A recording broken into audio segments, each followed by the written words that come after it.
Hey everyone, glad to have you here. I'm Natalie. I'm Bridget. And I'm Macy. You may be used to seeing our names in writing, but today we are bringing you something brand new. We run an online blog called The Past is Prologue, where we write about current events through a historical lens. Typically, we bring these to you through blog posts, but today we are bringing you an article in podcast form. If you aren't subscribed to our blog, do that now. And welcome to The Past is Podcast. Today's episode is on the Watergate scandal. Okay, so 1972 was an election year in America between the Republican incumbent Richard Nixon and George McGovern of the Democratic Party. The 1972 election would be one of the biggest landslide victories in American history. The Democrats were divided with numerous candidates vying for the nomination. McGovern's most serious competitor was Edmund Muskie from Maine. And on the other side of the aisle, the Republicans are generally united behind Richard Nixon, who at the time was the sitting president. There was so little opposition to him that without ever stepping foot in the state of New Hampshire, he won the primary vote there with 67% of the vote. Yeah, to voters, he had a lot going on for him. In February, he had just went to China, mending international relations, and his handling of the conflict in Vietnam was perceived as pretty good. But in June of 1972, the waters would muddy, and although President Nixon would secure his re-election, the Watergate scandal would kick off the decline of his political career. So Watergate it's commonly referred to as the word associated with the scandal, which we're about to dive into, because the scandal starts at the Watergate Hotel in Washington, D.C. In 1972, the headquarters of the Democratic National Committee were located in the Watergate Hotel. The Democratic National Committee, or as we will call it, the DNC, is essentially the leadership of the Democratic Party. So at this point in time, they're working diligently on the upcoming presidential election, which is about 5 months away, on the night of June 17th, 1972. And before June, a group named the Committee for the Re-Election of the President, but known better by its nickname CREEP.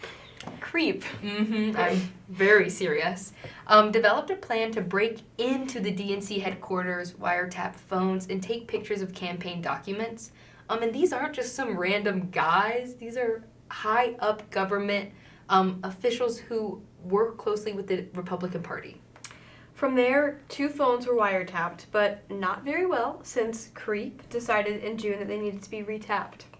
Around midnight on June 17th, 1972, a security guard noticed tape over a lock on a door to keep it from locking, and he removed the tape, and then a while later noticed somebody had retaped it, and then he called the police. So would they have gotten away with this if it weren't for the security guard guy? I can't answer that, but I will say shout out to the security guard. He is a real one. But 3 police officers arrive at the hotel, and the dude who's supposed to be the lookout for this group of criminals doesn't notice because he is watching TV. Yeah. The police arrest 5 men for breaking in, and they are all later convicted. So, are these 5 guys who broke into Watergate CREEP members? Well, not directly. So before Watergate, Nixon built up this group called the White House Plumbers, and this group was tasked with preventing leaks to the press. So the Plumbers popped up after the Pentagon Papers, which is an entirely different story, in order to keep the press from publishing the papers. Some members of the Plumbers got involved in some more nefarious activities, like some burglary, including that into the DNC headquarters in the Watergate Hotel. Okay, so we know that Nixon was involved in trying to cover up the Watergate break-in, but when did the American public actually know about the break-in? Yeah, so before it was known that Watergate was part of this larger political scheme, most people just thought this was a group of random guys that had done something really stupid. So now that we're clear on who did what and the actual events of Watergate, let's talk about the implications and the involvement of some other key players. The scandal runs much deeper than just 5 burglars. Yeah, when I think of the Watergate scandal, I usually think of Nixon's presidency, but the president's exact role in the scandal is kind of fuzzy. Plus, you have to consider his cabinet, his aides, and other people too. Yeah, so let's clear this up, what Nixon and his administration were doing to help or to hide it. Bridget, I know you did this research, so take it away. All right, so first let's thoroughly introduce Nixon. Prior to being president of the U.S., he was a California representative, senator, and Eisenhower's vice president. He also ran a campaign for president in 1960, but lost to JFK. He was a member of the Republican Party, and he was very politically experienced at the time of the Watergate scandal. Plus, he was at the end of his first term when Watergate happened. Yeah, he was actually so popular in 1972 that he won the election with 49 states, a huge landslide, and I feel like he really didn't need to worry. Yeah, so is that the largest, like, landslide? Like, when I think of the election map, it's, like, entirely red except for what? Maybe, like, one state? Yeah, I believe it was Massachusetts. Honestly, yeah, I think at the time that this happened, it was the biggest landslide to date. I know we were talking about it. There was one after Reagan. Yeah, right? Ronald Reagan also won 49 states. Oh, so they're tied. Yes, so they're tied. Yeah. I'm not sure how the like electoral votes Yeah. go. Reagan might have had more votes. Okay. But as we can see, Nixon really was doing all right. He Yeah. didn't need to get into all that we're about to get into. Yeah, it seems that way. So I totally agree. So why did Creep feel the need to meddle in DNC affairs? Yeah, these are all great points. It's hard to imagine why they felt worried enough about his chances to interfere with DNC affairs, but this can perhaps be traced back to Nixon's character. While he's a savvy politician, he had a deep-seated sense of paranoia and perceived himself as an outsider in the political realm. He admitted things early in his political career, like being more introverted and things like that. And this reclusive attitude would probably stir him to feel some level of concern for his campaign, maybe? Yeah, so that's really interesting. So he really had no need to meddle, but he overthought it, and, we'll see. But there isn't an exact reason that he needed to. And also the rationale behind deciding to break in is still a mystery. Yeah, I feel like another confusing part of this scandal is what Nixon's actual role in the break-in was. So could you clear that up for us? Yeah, you're right. This is one of the murky areas of Watergate in collective memory, but it's partly due to the uncertainty of the facts themselves. So we know that the 5 burglars were ordered to break into the Watergate Hotel by Creep members and Nixon staff, but there's no definitive evidence that the decision came from the president himself. That complicates things. It was an order from his staff or his office, but perhaps maybe not from the man himself. Yeah, so it's not clear how he fits into the initial burglary. Perhaps there's a sliver of plausible deniability there? Yeah, but we know he has a definitive role in the cover-up of the scandal, which we'll get to. I will say, though, that while we can't speak to his knowledge or approval of the burglary, Nixon's presidency fostered an environment which permitted illegal actions to a certain extent. Yeah, so do you guys, personally, do you think that he was involved in the actual break-in? I think yes. I don't know if he necessarily came up with the idea. I think he definitely knew it was going to happen. He greenlighted it, even if he didn't realize what it would become. Yeah. I don't think there's any way that this happened without Nixon's knowledge. Tricky Dick was doing what he did best. Fitting nickname, Bridget? Yeah, so part of the research process that I was doing for this was I found the recording of the tapes that he eventually had to turn over, and a lot of it was formatted like one of his confidants or White House aides, for example, like Bob Haldeman or something, would approach him and tell him of something that had happened or proceeding with something or an issue that had arisen and basically suggest a solution to it or be like, this is what we're planning to do to combat it or handle it or whatever. He would normally be like, okay, sounds good, go with it, green light it. So I can't speak to his orchestrating it or coming up with a plan, but I feel like if those are the way that his conversations went, that it must have likely happened. Yeah. I think he's totally innocent. No. I think that you guys are both right. I think that he maybe didn't this wasn't his idea to begin with, obviously, but I do think that he was certainly involved, if not directly informed of what was going to happen, and then certainly after the fact. And of course, we're speculating to an extent, so. For sure, yeah. So, not to mention, in the presidential election before this one, Nixon had also engaged in illegal activities to help his chances, but that's a completely different story as well. Okay, so what happens once the break-in occurs? Are the criminals actually caught? Yeah, so from the incident itself, the trail of money starts to lead back to Creep. Of course. And, by proxy, the White House. This is not a good look, if you could imagine. So Nixon makes the choice to cover it up. In meetings with different advisors and aides, Nixon discusses possible ways out of this mess. Yeah, for me, Nixon's cover-up is one of the more familiar parts of this story. So what does that look like on, a play-by-play basis? Conspirators were destroying evidence, burning transcripts of wiretaps, advisors were spreading alibis around, and originally they wanted to frame the burglars as radical criminals acting alone. In a conversation in the Oval Office, Nixon's chief of staff, Bob Haldeman, I mentioned earlier, floats the idea to tell the FBI to stop the investigation because it would uncover CIA classified information. Nixon gives the green light on this, and they order the FBI to stop poking around. So is everyone just like oblivious to the fact that Nixon is trying to cover this up, or that he and his administration are like involved at all? Well, the public thought that the Watergate break-in was just some kind of freak thing and not part of some larger political scheme. But that all changed thanks to the Washington Post. 2 reporters from the newspaper uncovered a critical piece of evidence that connected the Watergate scandal and break-in to creep. They found a check, right? Yeah, so these journalists discovered that a $25,000 check had been written to one of the Watergate burglars from Creep. So these reporters are connecting all of these dots and seeing what's truly going on, and part of a covert source who they refer to as Deep Throat.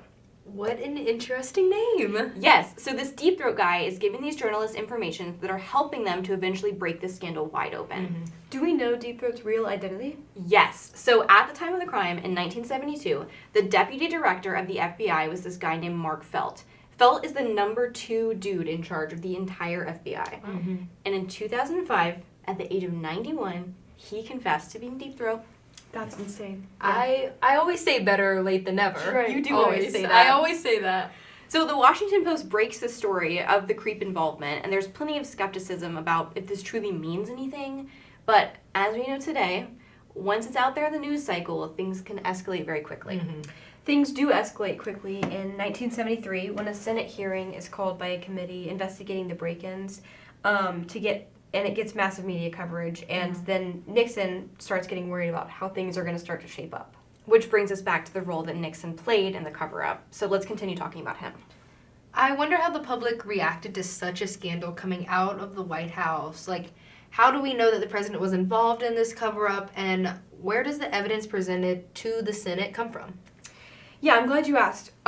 We may never know if Nixon could have possibly gotten away with this crime, but I will say that some of the nails in the coffin came from him. Mm-hmm. Nixon had installed a tape recording system in the White House and recorded virtually all conversations he had. His primary reason for having the recordings was to use them for a personal memoir he wanted to write later in life. That's why I record everything I do, too. Yeah, I've heard this. Something in common. Could you imagine if this was going on in like the White House today? Do you think that Trump has like tape recorders set up, or like I guess it would I be think not he tape has recorders? as many tape recorders as he could possibly have. Maybe Yeah, he I wants see to that. write a memoir too. I mean, maybe. He wants to We'll remember his never know conversations until with it his happens. besties. Yes. Right. I would love to hear those tape recordings. I would pay honestly. good money. Yeah, I wonder what like the Secret Service thought about that too, like having tape recorders in Nice. the Oval Office. I haven't thought about that. That's a great question. Yeah, that's interesting. It seems like a security concern for Mhm. Oh, yeah. So at first, Nixon releases some tapes. sure. Mm-hmm. Most likely he wanted to seem transparent, but he also didn't want to prove himself guilty, so kind of, walking the tightrope there. Originally, Nixon released select tapes that were recorded between September 15th, 1972 and April 27th, 1973. Obviously, this was not a complete account. So in the end, how did the incriminating evidence come to light? Well, as the court proceedings of the burglars furthered, one of the accused gave a pre-sentencing letter to a federal judge claiming that they were coerced to plead guilty and lie under oath about any broader connections of their crimes. It's not suspicious at all. Not even a little bit. And so from there, the case was broken open. The Senate unanimously voted to create the Select Committee on Presidential Campaign Activities, which initiated what's known as the Urban Hearings. Okay, so the Senate is now getting a hold of those tapes, and I'm really curious about how these proceedings are going to go. Yeah, it gets complicated. So the Senate is questioning the White House staff, trying to answer the persistent question, what did the president know and when did he know it? So what do they find? Are the aides that are getting questioned trying to help protect Nixon?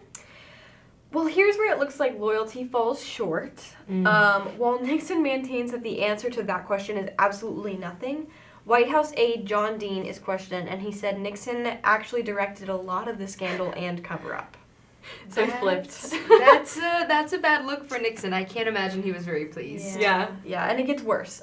July 16th, 1973, a former White House staff member lets it slip that the president has recordings of the conversations in his offices. And I'm guessing those tapes get subpoenaed. Correct. Well, there's damning evidence of his guilt in there, so I can't imagine he reacted kindly. Yeah, the way that I would put it is that Nixon tried everything to beat around the bush when it came to the tapes. That same federal judge maintained the order to turn over the tapes, so Nixon was originally like, can I just provide written summaries of them? And they, of course, were like, no, we need the tapes. Yeah, I don't know how he thought that would go over that well doesn't at really all. make sense I- to me either. Could not tell you. Nixon still really doesn't want to give those tapes over, by the way. So he orders his attorney general to fire the special prosecutor. Not Um, familiar at all in no. our day and age, frankly, You right? can't imagine. Doesn't ring any bells to me. No. What not I at will all. say, though, is that in this, rather than comply, both the attorney general and the deputy attorney general resigned. And this was Okay. known as the Saturday Night Massacre. Some people could maybe take notes. Yes. So this, again, could not be a good look for the president. Very bad look. So his staff is just like jumping ship. Yeah, this is not painting him in a good light at all. Yeah, so actually in April of 1973, about 6 months before the Saturday Night Massacre, Nixon announced in a White House briefing, I think, or interview or something, that a White House legal aide, his two main confidants, and the former Attorney General resigned. That is a lot of upheaval in just one executive administration. Yeah. But what about those tapes, though? The subpoenaed ones? Thanks for keeping us on track, Macy. Always. Okay, so sweating under public pressure, Nixon passed along 7 of the 9 tapes that the Okay. committee was demanding. Of the 7, one of them did have an 18-and-a-half-minute gap, which would later be revealed as intentional. Not suspicious at all, man. Yeah, unfortunately, the story of the tapes is not over. Oh, These why would it be? Actually, it took the Supreme Court ruling unanimously that Nixon had to give up the tapes. So on July 27th and 30th of 1974, the House of Representatives passed 3 articles of impeachment. Finally, on August 5th, Nixon handed over the last of the tapes. They clearly exposed his guilt. So Republican members of Congress told the president they would not be able to protect him from impeachment. And August 8th, Nixon announced he was resigning effective the next day at noon. So technically, President Nixon was not impeached. He resigned before that happened. So what do you guys think would happen, like, if this went play by play today? The Watergate scandal, like 2.0, same thing, in our current administration. Do you think that, like, the Republican members of Congress would, toe the line, or would they stand up to... This is a good question. Like, when you think about this, you have to think about the makeup of Congress at any specific time. Right. So, like, our Congress right now, both houses have a majority of Republicans. So that would definitely, I would say, help his cause in today, like, if we're thinking Donald Trump, Yeah. definitely help his cause because, partisanship is so increasingly important throughout American history. It's grown in its impact in government. So I would say that, like, having the 2 houses majority Republican would definitely be a helping factor for Trump today. Yeah. I think... No, go ahead. Sorry, I was going to say I agree with that. And it was even hard to get these acts of impeachment passed against Nixon before the end of those tapes came Yeah. out. And Yeah. then, of course, there was no choice. But I imagine if it was so hard then, I can't imagine if it happened play by play today that we would be getting the result that we saw here. I can't imagine Mr. Trump resigning. Yeah, I think that we're witnessing, like, an interesting moment in American politics where there are, like, some serious hardliners behind the executive that no matter what happens or what is done, they're always going to be behind him. I'm not saying that, like, that's always going to be the way, and, like, I would hope that that changes, but I do think that, like, that's a unique thing in our politics today that maybe necessarily wasn't going on at the time of Nixon. I think there was still some commitment to, like, a larger ideal of, like, this is what the Constitution wants, and I think we're witnessing something that's a lot different than that, frankly. Yeah, it's definitely interesting to look at this, think about today, and see, like, the changes even just from 1974 to 2025. So That's why we say the past is prologue. there we go. Okay. Back to Watergate. Right. So Gerald Ford, his vice president, Nixon's vice president, is going to assume the role of chief executive after he resigns. Okay, and then what? Well, he made an unpopular move. He fully and unconditionally pardoned Nixon of all crimes he may have committed while president. Well, Ford prevented something that would have definitely happened otherwise, so that was that. No more fallout. Well, remember those White House aides that resigned en masse? Yeah. Yeah, they don't get off so easily.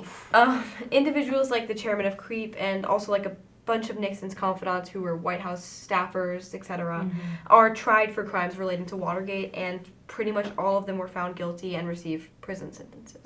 It's kind of troublesome to me that, like, so many people seem to have taken the fall for Watergate, but Nixon is, like, never facing any repercussions. So I do agree that he's not facing, like, legal repercussions, but I think it's important to remember, like, his legacy is tarnished by this. Like, when I think back to, like, what you mentioned before about the tapes that he was recording to, like, write his memoir, that's not the way that his administration goes out. He goes out on this really dark note of, you know, scandal and horrible, really bad stuff. Yeah, and like having the public be able to like hear you saying these things and the stand evidence and all of that definitely has an impact on your image forever. Yeah. So I think he didn't like face any of the repercussions legally, but certainly his legacy and the way that we remember him in present time is tarnished by Watergate, certainly. Yeah, I'd agree. And especially because Nixon lives for another 20 years after he resigned. still around. So that's actually a really good point. I haven't thought about that. His like ideal of like the elder statesman, and that's how he wanted to go off with his political career and sort of end it in that way and have that image.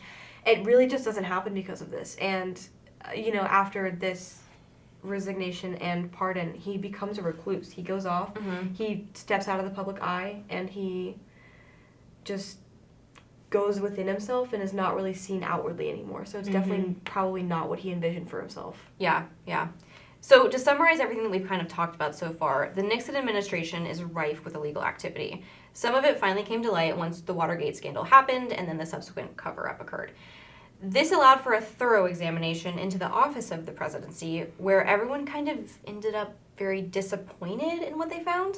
Yeah, because what they found is a dishonest president, conspiring aides, and an array of illegal activity. Watergate was solved with the help of evidence actually documented by Nixon himself, as we've talked about. Yeah. His own recordings solidified his guilt in the affair, and he's unable to keep those recordings from the grasp of Congress, or from the Senate. But news sources like the Washington Post had a big contributing part in breaking the story. Yeah. In the end, Nixon would escape conviction, but many of his aides would pay the price of prison sentences for him. Yet Nixon was not entirely unscathed, like we just said. The veteran politician's name would be forever tarnished by its correlation to Watergate. Okay, so we've discussed what Watergate was, Nixon's involvement, and we haven't really talked about the Democrats, what they knew and when.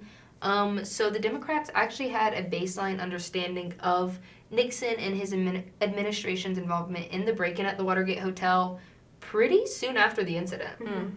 Yeah, after the break-in, DNC lawyers got to work. They actually tracked down Alfred Baldwin, the robber's lookout, more like the robber's prime TV watcher. I wonder what he's watching. Good question. Yeah, we should research that. I wonder if it was like something really like Like an maybe action like a movie? soap opera. Ooh, that's Days of Our Lives is probably that's still what running. I'm gonna choose to believe that it's a soap opera. Yeah. So they hunted him down before his involvement had even been made public. And Democrats had tried to bring up the issue before the election. They had hoped the civil lawsuit against Creep would be enough to open this door, but their attempts ultimately fell on deaf American ears. So you'd think that the Democrats would try harder to bring this story, or at least what they knew of it at the time, to light before the election. But from my understanding, this isn't the first time that the Dems found some concerning information on Nixon's actions during an election year and failed to capitalize on it. Yeah, so a very interesting little side story to the story of Watergate is Nixon's involvement in the failure of peace talks to end the Vietnam War in 1968. So I won't go into too much detail like we could, but the moral, grand overview of the story is that Nixon promised the South Vietnam government that if they held out on peace talks, didn't sign them, that he, believing very much in himself as Nixon did, when he won the presidency that year, that he would get them a better deal once elected. And so nobody really knows about this. I feel like this is something that when we learned about in class, we're very shocked to find out, because this is high level, illegal. Yeah, it's honestly, insane for two reasons. First, because this was, classified as treason when they were considering charging him, and that's big deal. I feel like that should be more well known. But also because, it really ultimately did affect the election itself. A huge part of what voters were unhappy with LBJ with, which was why he just would not run for re-election anyway, is his handling of the Vietnam War. Right. And they were like, upset that he could not bring it to a conclusion. He could not finish it. And that's partly due to Nixon going under the table and saying, don't do anything. Yeah. Yeah. And I think it gives you a look into how his presidency would unfold. And yeah, it's a very interesting little story. Please research it more if you want to know more. Incredibly It's fascinating. Yeah, and so LBJ, like I said, president at the time that these peace talks were trying to happen, had already decided not to run when he found out about Nixon's part in the meddling, I guess. So there was only a few weeks till the election, and while LBJ's administration had considered charging Nixon with treason, they feared a constitutional crisis if he was to be elected, which we know that he was. Tricky Dick really lived up to his name both before and during his time in office. So obviously the Dems won in the long game. The full extent of Watergate became known to the public and Nixon resigned. Yeah, and I have to say personally, even though LBJ was not alive to see it, I doubt he shed any heavenly tears at the downfall of Nixon. Yes. Right. So against the backdrop of years of horrific warfare in Vietnam, the Watergate scandal eroded Americans' trust in their government. And its consequences didn't end at the resignation of Nixon either. And this can be seen pretty clearly the next time American voters headed to the polls for a presidential election. Jimmy Carter, who you guys know I love dearly. Macy's favorite. My favorite. He was seen as like a down-to-earth Southern Democrat family man. He wins the office in 1976, beating out Ford. And I would say it's pretty safe to say that Carter and Nixon are polar opposites in almost every way imaginable. Yeah, he's a farmer, right? He was a peanut farmer. born in like Plains, Georgia, right? Yeah. More. Great man. Great man. Polar opposites. Right.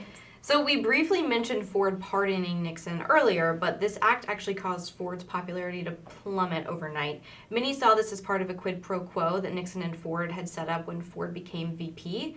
This pardon was a large reason that Ford lost to Carter and remains the only president to never appear on a presidential ticket. Do we still see remnants of the legacy of Watergate today? So believe it or not, yes. Many scholars have argued that Watergate actually made it harder to check the power of the president. Wow. Yeah. So how is that? Okay, well, for one thing, Watergate constitutionalized executive privilege. This is a little digression, but important nevertheless. Nixon's administration had secretly and illegally been bombing Cambodia towards the end of the Vietnam War in an attempt to neutralize enemy Vietnamese forces that were believed to be hiding in Cambodia. This is illegal because up until this point, military operations were only to be authorized by a declaration of war, and only Congress had that power to declare war. So basically, you can't bomb a country without declaring war on them first, and Nixon had bypassed this. Not to mention, Cambodia is a neutral country in the Vietnam conflict, so ultimately Congress decided not to include this offense into his impeachment. That is the illegal bombing of Cambodia. Yeah. They left it out. And because Congress chose to drop this article, this opened the door for presidents to continue to overstep Congress's war powers, and future presidents have used this door to overstep this. Yeah. Yeah.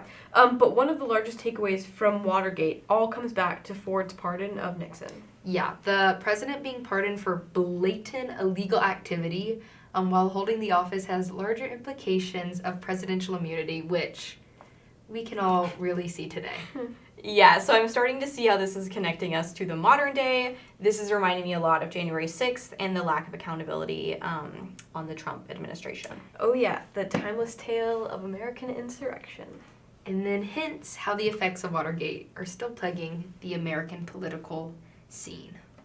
Yeah, so Watergate brought America to its knees. It was a snowballing scandal that destroyed the reputation of a well-liked president and, in turn, of the Oval Office itself. What was first seen as a simple break-in turned into one of the most well-known American scandals, leading to the first and only resignation of a United States president for now. The implications of Watergate have bled into current American politics, showing us how, once again, the past is prologue.